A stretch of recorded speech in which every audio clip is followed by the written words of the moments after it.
तो यही कहना चाहूंगा, जो हमारी मूल समस्या है, मेन सीवर पानी, गलियों की समस्या इतनी है कि आप कदम नहीं रख सकते। सीवर की समस्या इतनी है कि आप घर से कपड़ा रख के मुझसे निकलेंगे, बिगर कपड़े के आप चल नहीं सकते। छोटे बच्चे हैं, लेडीज हैं। पानी की तो मूल समस्या चल रही है। 15 दिन से पानी इतना बदबूदार आ रहा है कि आप मुंह में डाल नहीं सकते उस पानी को।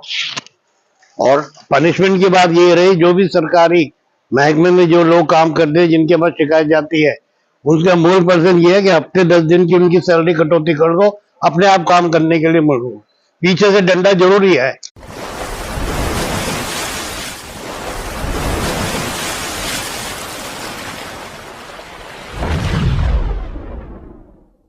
वोटिंग करने आया हूं और लोगों की जो समस्याएं हैं, आज सभी पार्टी जो है, चाहे आम आदमी पार्टी हो, चाहे बीजेपी हो, चाहे कांग्रेस हो, सभी पार्टी जो है इस वक्त रेवड़ी बांट रहा है।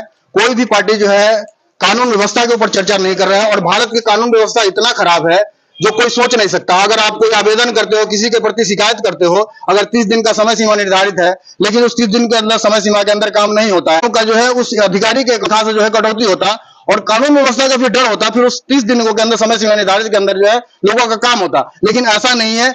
कोई भी शिकायत कर दो, किसी भी कूड़ादान में चला जाता है, उस पर कोई अमल नहीं होता है। कोई भी अधिकारी हो, चाहे पदाधिकारी हो, सबका यही व्यवस्था है। और अभी जो है दिल्ली के अंदर चुनाव है और इस चुनाव में जो है सभी पार्टी रेवड़ी बांट रहा है। कोई भी पार्टी जो है कानून व्यवस्था के ऊपर बात नहीं कर रहा है। इस विषय में क्या कहना चाहोगे आप? तो यही कहना चाहूंगा, जो हमारी मूल समस्या है, मेन सीवर पानी, गलियों की समस्या इतनी है कि आप कदम नहीं रख सकते। सीवर की समस्या इतनी है कि आप घर से कपड़ा रख के मुझसे निकलेंगे, बिगर कपड़े के आप चल नहीं सकते। छोटे बच्चे हैं, लेडीज हैं। पानी की तो मूल समस्या चल रही है। 15 दिन से पानी इतना बदबूदार आ रहा है कि आप मुंह में डाल नहीं सकते उस पानी को। और पनिशमेंट की बात ये रही, जो भी सरकारी महकमे में जो लोग काम करते हैं, जिनके पास शिकायत जाती है, उसका मूल पर्सन ये है कि हफ्ते 10 दिन की उनकी सैलरी कटौती कर दो, अपने आप काम करने के लिए मजबूर। पीछे से डंडा जरूरी है। आपका कहने का मतलब है कि 30 दिन के समय सीमा निर्धारित है। अगर 30 दिन का अंदर काम नहीं होता है, जिस अधिकारी के पास शिकायत पेंडिंग होता है, उस अधिकारी के तनख्वाह से कटौती होना चाहिए। 10 दिन नहीं, जितने दिन आवेदन पेंडिंग में रहेगा उतने दिनों का उसकी कटौती होना चाहिए। इससे जो है कानून व्यवस्था के अधिकारियों के मन में डर होगा और लोगों की शिकायत पे जो है 30 दिनों के अंदर अमल कर। अच्छा, और कुछ कहना चाहते हो? कहना तो ये है जी, जो रेवड़ियां बांटी जा रही है वो बिल्कुल मूल प्रभाव से प्रसारित नहीं है। पब्लिक की सुविधा अनुसार जो काम करा जाए वो बहुत अच्छा है। तो हम वोट के हकदार होते हैं, तो हम वोट देने के भी हकदार हैं। आपका कहने का मतलब है जो रेवड़ियां बांटे जा रहे हैं, इससे जो है आने वाले इलेक्शन के बाद जो है इससे जो है महंगाई बढ़ेगी, दिन पर दिन जो है महंगाई बढ़ेगी। जो 40 रुपए किलो आटा ले रहे हैं वो 80 रुपए किलो आटा हो जाएगा। बिल्कुल 100 रुपए किलो है वो 200 रुपए किलो हो जाएगा। तो 10 से 15 हजार में जो तनख्वाह में जो लोग काम करते हैं उनको जो है जीना दुश्वार हो जाएगा। बिल्कुल हो जाएगा। इससे आप सहमत हो? आप लोग बिल्कुल सहमत है। क्योंकि जो भी टैक्स होता है, टैक्स के पैसा ही हमारा रिटर्न आता है और ये सभी लोग जानते हैं। लेकिन फिर भी जो है ये रेवड़ी जो है हमारे देश की महंगाई की तरफ ले जाता है। बिल्कुल है। और आज हमारे दिल्ली में जो है कानून व्यवस्था जो है, जो भी सीवर लाइन तोड़ा जाता है, कानून व्यवस्था के अंदर जो है जो तोड़ा जाता है, तो साथ के साथ उसका रिपेयर किया जाना चाहिए था। लेकिन कहीं भी जो है इस कानून व्यवस्था पे जो है अमल नहीं होता। सरकार जो है इस चीज को ढक करके और नए सिरे से पास किया जा रहा है, और नए सिरे से पास करने का भी कोई व्यवस्था नहीं है। कोई अगर आप लोग अगर खड़े, मान लिया कि ये रोड खुदाई हो रहा है, अगर इस रोड खुदाई हो रहा है और यहाँ पे जो है आप लोग खड़ा हो जाओ कि भैया एग्रीमेंट करोगे, इतने दिनों में ये रोड तैयार करोगे, तो आप लोगों की भी गलती है कि आप लोग उस समय एक्टिव नहीं होते हो। आप इस वजह से जो है जो ठेकेदार है और हमारे विधायक है, चाहे जो भी सरकार हो, हम किसी का नाम नहीं ले रहे हैं, लेकिन वो मनमानी कर रहे हैं। समय सीमा के अंदर जो है काम नहीं होता। पब्लिक का क्या तकलीफ है, क्या समस्या है, आज आना आपके इमरजेंसी हो गया, कोई एम्बुलेंस आना है गांधी मार्केट की तरफ से, तो यहाँ तक नहीं आएगा, नहीं पहुंचेगी, बिल्कुल नहीं पहुंचेगी। तो आप क्या कहना चाहते हो? इससे आप लोग सहमत हो? थोड़ा एक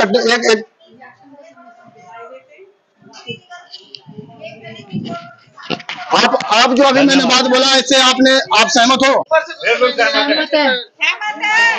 राजनेता की समस्या है, उस पर बात करना। भैया मैं किसी भी पार्टी को लेकर नहीं बोल रही। अब जैसे इलेक्शन की तारीख निर्धारित हुई है, गलियों में गंदे पानी आने शुरू हो गई। ये राजनीति सब अपनी अपनी पार्टी खेल रही है। अभी एमसीडी में भी जो है दिल्ली सरकार है और विधायक भी जो है दिल्ली सरकार की है।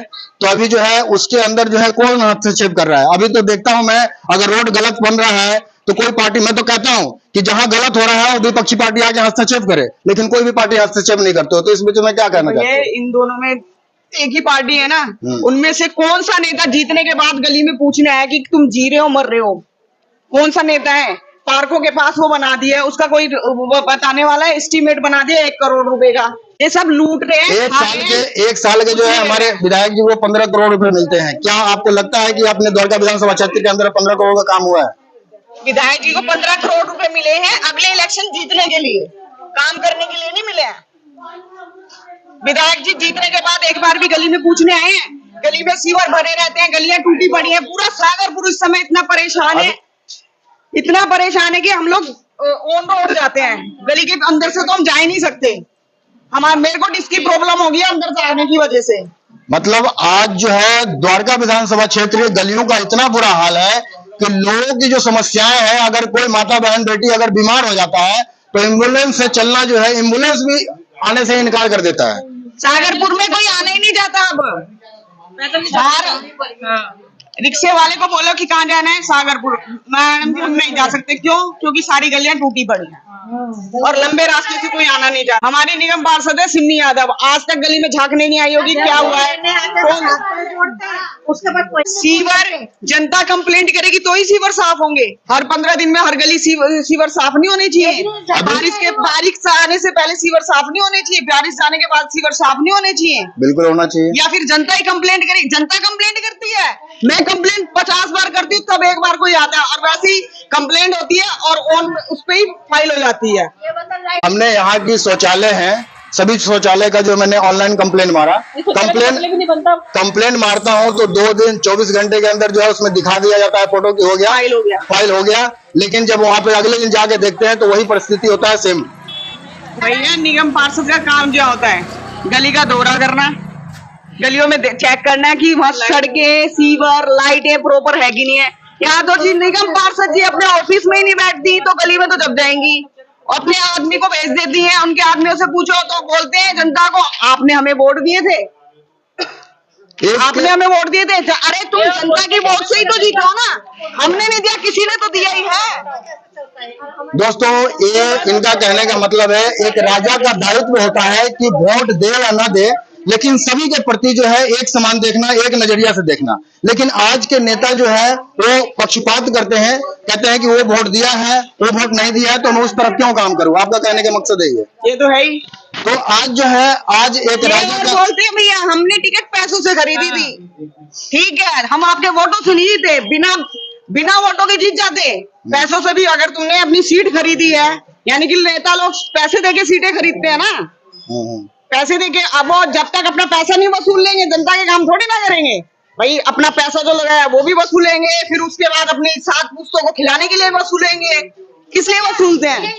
आज जो जनता की ग्राउंड रिपोर्ट के माध्यम से मैं आपको समस्या दिखाना चाहता हूं और बताना चाहता हूं कि आज हमारी जो राजा हैं, जो केंद्र में बैठे हुए हैं, जो मोदी जी, वो हमारे पूरे भारत के राजा है, और दिल्ली में जो सीएम बैठे हैं वो दिल्ली का राजा है। तो एक दूसरे का, अगर अभी प्रधानमंत्री ने आयुष्मान योजना लॉन्च किया था, जिन्होंने दिल्ली में लागू नहीं होने दिया। एक राजा का कर्तव्य होता है, अगर बड़े राजा अगर हमारे घर के गार्जियन ये है और बेटा से अगर बाप अगर बेटा से कुछ कहता है, अगर बेटे का कहना अगर बाप नहीं मानेगा और बाप का कहना बेटा नहीं मानेगा तो हमारा परिवार सुखी संपन्न नहीं चल सकता है। इसलिए अगर हमें योजना जो है प्रधानमंत्री जी का योजना भी लागू होने देते और फिर अपना योजना भी लागू करते तो इसमें सरकार भी कहता है कि हमारा बात मान रहे हैं, मैं भी इनको योजना दे रहा हूँ। ये योजना केवल इलेक्शन के समय में चालू होती है, लेकिन अभी सरकार के पास डाटा नहीं है कि उनके देश में कितने सीनियर सिटीजन है, किनकी पेंशन बनी है, किसकी बनी है, किसी की नहीं बनी। और ना अरे गवर्नमेंट, वैसे तो गवर्नमेंट के पास सबका आधार कार्ड है, पैन कार्ड है, डाटा है, उनके अकाउंट में वहीं पे भेजो ना। आप क्यों फार्म भरवाते हो? नहीं भरता कोई फार्म, सबमिट करके आया, लेकिन उसमें काम हुआ, मेरे पे हुआ, मेरे घर वाले पे नहीं हुआ। क्यों रजिस्ट्रेशन कर लिया, किस लिए? वो कहाँ क्या है? कोई भी नेता हो, कोई भी पार्टी हो, आज जो हमारे देश की समस्याएं हैं उस समस्याओं पे बात हो। कानून व्यवस्था, जो हमारी भारत की जो कानून व्यवस्था है वो इतना खराब है कि कोई भी आवेदन, कोई भी शिकायत कहीं भी कर लीजिए, लेकिन कहीं भी सुनवाई नहीं होता है। तो बिना कमीशन का। मगर हर चीज में पैसे लेते हैं। पानी का इतना समस्या बुरा, 10 दिन से लोग पानी के बिना मरते हैं, मगर पानी नहीं मिल रहा। खरीद के पिए कि नहाने के लिए कहाँ से पिए? बदबू आ रही है, लोग की छुट्टी है, हफ्ता 10 दिन में छुट्टी होता है, लोग नहाना धोना करेंगे, पानी नहीं मिल रहा। वो समस्या वाला कह रहा है कि झाड़ू वाला कहता है कि फलनमा का चिलनमा का। तो आज जनता जो है त्रस्त है कि जनता की समस्याओं पे काम नहीं हो रहा है और सिर्फ रेवड़ी बांटा जा रहा है।